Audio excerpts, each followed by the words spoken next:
Des habitations, des commerces et même des écoles dévastées par la forte pluie qui s'est abattue dans la commune de Mbé ce 14 mai 2024. La localité, située dans le département de la Vina, région de l'Adamawa, a été le théâtre d'averses torrentielles, causant d'importants dégâts matériels. Voilà, ça a commencé avec le vent, un gros vent. Vraiment, ça a détruit. Vous voyez vous-même ce qui s'est passé ici. Moi, je suis intérieur, voilà mon atelier là où je suis.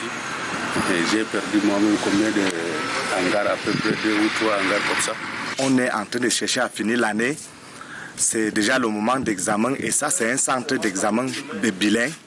Vous voyez que c'est difficile, on ne sait pas comment on va faire pour finir l'année et comment on va même faire pour lancer l'année scolaire 2024-2025. Donc, on est dépassé, on tend la main vers les élites, vers la communauté éducative, vers la mairie, vers le gouvernement, de nous regarder, sinon les enfants vont rester sous le soleil. Des dommages matériels enregistrés, mais aucune perte en vies humaines signalée. Un comité de crise a été mis en place dans la commune d'arrondissement de Mbé pour secourir les populations sinistrées.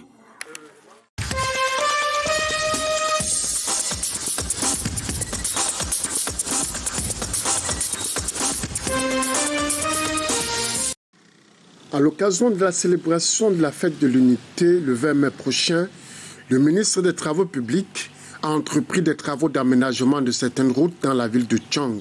Une forte équipe, conduite par le délégué départemental des travaux publics, procède à la fermeture des trous, une action bien appréciée par les populations.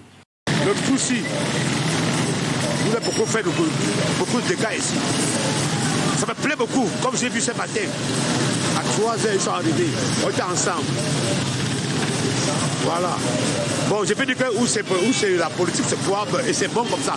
Qu'on continue comme ça et on va en avant. Je suis un habitant de la ville de Tchang. Pour les trous qui étaient dans la ville, j'aimerais qu'ils ferment le trou, même jusqu'à la descente de la falaise là. Que nous, on a pris l'accident sur la route. Tchang subit plusieurs maturations des projets.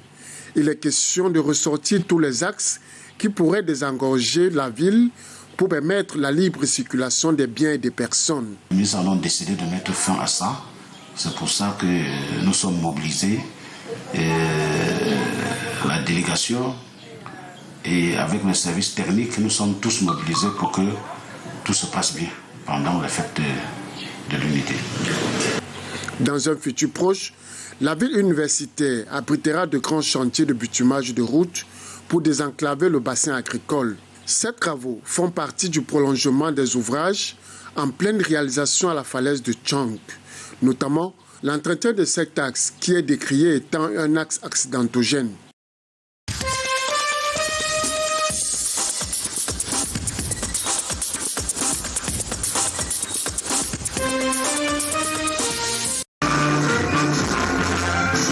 C'est sous le rythme des fanfares que le préfet du département de l'Océan et sa suite ont ouvert la marche de l'unité à Kribi le 15 mai. Ceci en prélude à la 52e édition de la fête de l'unité. Le préfet du département de l'Océan, Nouro Bello, a réuni à travers cet événement toutes les couches sociales pour magnifier l'unité nationale au Cameroun en général et à Kribi en particulier. Nous avons eu les Camerounais de tous les horizons, de toutes les composantes sociologiques, de toutes les composantes religieuses qui sont sortis, qui ont marché à côté des forces de défense et de sécurité, ensemble pour dire qu'ils sont fiers d'être des Camerounais. Le chef de terre se dit satisfait de voir les communautés autochtones et halogènes prendre part massivement à cette marche symbolique, un appel au vivre ensemble. Et c'est le lieu donc pour nous ici de féliciter tous ceux qui ont répondu présent à cet appel pour la marche de l'unité et les inviter à continuer à lutter contre les actes qui peuvent nuire au vivre ensemble harmonieux, les actes qui peuvent créer tout ce qui peut nous éloigner les uns des autres. Nourou Bello a donné rendez-vous à la population ce samedi pour une nouvelle marche sportive dès 6h à la place des fêtes de Kribi avant l'apothéose et la grande parade militaire lundi 20 mai.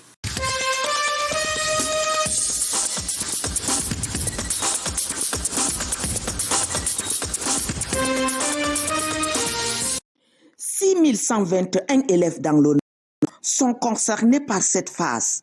L'opération est spéciale de délivrance massive des actes de naissance à ceux qui n'en disposent pas prend ainsi ses marques après cette cérémonie de remise.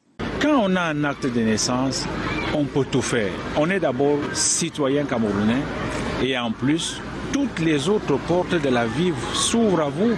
Vous pouvez faire une carte nationale d'identité, vous pouvez être électeur. Donc il y a beaucoup de choses, tout part de l'acte de naissance. Ces enfants ont une existence légale désormais. Et de plus, ils ont maintenant carte blanche particulièrement dans leur parcours scolaire. L'acte de naissance étant le début. J'ai eu mon acte de naissance, ça va m'aider à partir à l'école, ça va m'aider à beaucoup de choses. Mon acte de naissance, ça va me permettre de faire le CEP et l'entrée en 6e. Mais l'opération est en cours parce que notre objectif est de pouvoir atteindre les 800 000 personnes, enfants et adultes qui n'ont pas d'acte de naissance dans la région du Nord. La cérémonie de remise organisée à l'échelle régionale a pour l'objectif l'établissement d'actes de naissance à 800 000 personnes dans la région du Nord.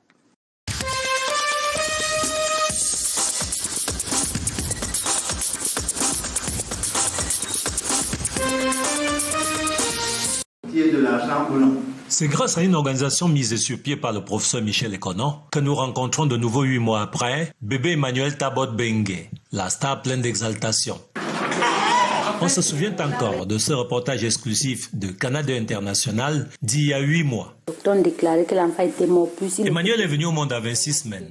Référé au CHR de Bolova, le grand prématuré a permis au service de néonatologie d'effectuer une performance inédite et onéreuse qui a sauvé sa vie. Il pesait à peine 700 grammes. Ce bébé qui a fait émettre des réserves sur la définition OMS de la notion d'avortement en naissant à moins de 28 semaines d'aménorrhée bénéficie avec d'autres d'un programme couvrant l'indigence. Comment est-ce qu'on va résoudre ce problème? Et c'est dans cette réflexion que arrivent des solutions totalement inattendues. Là que nous sommes contactés par le Dr Amo.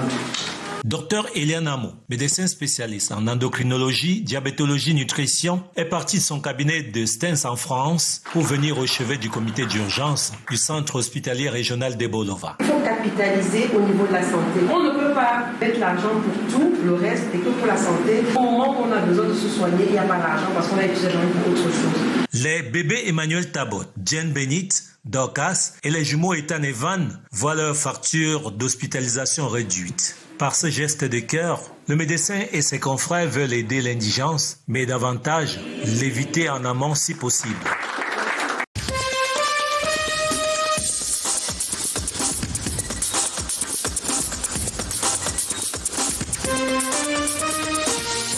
Une localité, Penja, un parti politique, le mouvement patriotique pour un Cameroun nouveau. Le groupe conduit par les leaders Yep Eboko et Olivier Priso prépare l'Assemblée générale pour la désignation des responsables du parti. De l'autre côté, celui conduit par Soleil Etonde estime que le débat est clos puisque reconnu par les institutions. Chacune des parties se réclame de l'exécutif de la formation politique créée par le faux Paul Éric Kingé. Les contestataires s'opposent à ce qu'ils appellent la succession familiale au sein du parti. C'est un membre de la famille du défunt président qui pense que le parti, c'est une histoire de famille. Nous allons organiser en bonne et due forme l'Assemblée générale du mouvement patriotique pour un Cameroun nouveau. La correspondance du ministre de l'administration territoriale reconnaît l'exécutif conduit par Emmanuel Soleil Etonde en référence à l'Assemblée générale du 19 novembre 2023 tenue à Penja. Le conseiller rappelle que c'est sous cette base que la déclaration de la tenue de la réunion de ce week-end a été validée. Parce qu'il a une lettre du ministre de l'administration territoriale qui fait foi et qui dit que je suis le président national du MPCN. Ici, document signé du ministre de l'administration territoriale à l'appui, Soleil Tondé déclare être le dirigeant légitime du MPCN. La faction d'en face évoque le non-respect des canons et règles de procédure, ce qui, au dire des contestataires, a induit le ministre de l'administration territoriale en erreur. Pour qu'il y ait congrès, il faudrait qu'il y ait déclaration en manifestation publique, que nous pensons qu'on a induit l'administration en erreur. Depuis le décès du président fondateur du mouvement patriotique pour un Cameroun nouveau, Paul-Éric Ngué, le parti a connu des soubresauts, tant pour la gestion de la mairie que pour le contrôle du parti.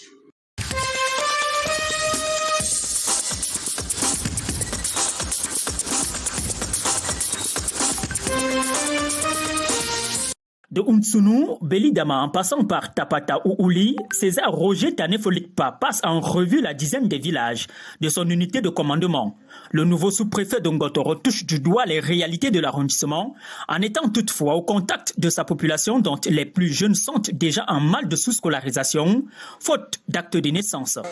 La mairie, pour encourager les parents à inscrire les enfants à l'école, donne des actes de naissance beaucoup plus aux nouveau-nés qui n'ont pas encore dépassé 3 mois. Mais encourage les parents davantage à établir les actes de naissance à ceux qui ont déjà dépassé l'âge de l'établissement pour que ces enfants aient accès à l'école.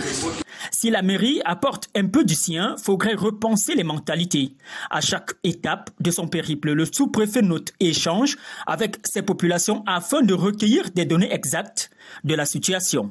Que ceux qui traînaient encore le pas puissent se rattraper en adoptant les comportements citoyens, républicains et patriotiques pour construire un arrondissement où il fait bon vivre. Cette tournée de prise de contact survient quelques mois après sa nomination à la tête de Ngotoro. Ngotoro, dans la KDI, connaît une activité d'extraction d'or et en parallèle, les populations exercent du petit commerce et de l'agriculture.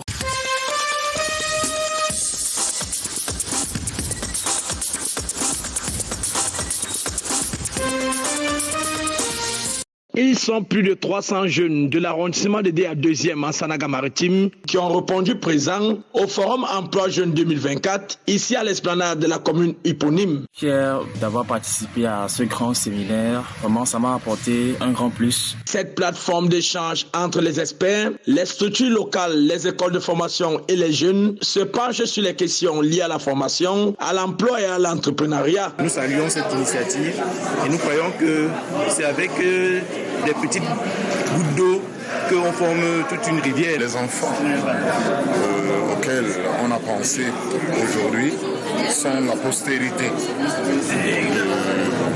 Nous qui sommes là. L'objectif principal ici, pour les organisateurs de ce forum, est de juguler la crise de l'emploi en milieu jeune, d'où la présence du Fonds national pour l'emploi, le FNE. Bref, nous cherchons des opportunités pour l'emploi des jeunes à l'IDA à travers tous les partenaires, entreprises, organisations privées, institutions universitaires, pour mieux l'exploitation de notre politique d'emploi pour les jeunes de l'IDA. Le thème central de ce forum emploi jeunes a été œuvrer davantage pour l'autonomisation des jeunes, une initiative louable du maire de la commune d'arrondissement de DA 2e, Jean Benjé, qui entend réduire le chômage des jeunes à DA 2e.